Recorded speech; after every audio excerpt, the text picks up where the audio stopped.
В начале ноября на базе кафедры татарского языка и литературы Института филологического образования и межкультурных коммуникаций состоялась третья всероссийская научно-практическая конференция «Преемственность традиций в литературах родственных народов», посвященная 70-летию народного поэта Татарстана и заслуженного деятеля культуры Башкортостана Роберта Миннулина.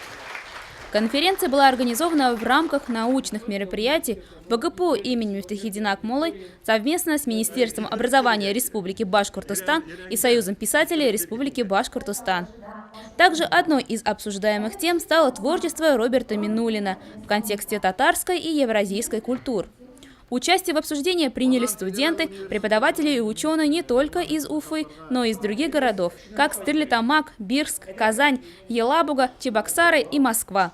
Большое количество учителей татарского языка и литературы средних общеобразовательных организаций Башкортостана стали слушателями научной конференции.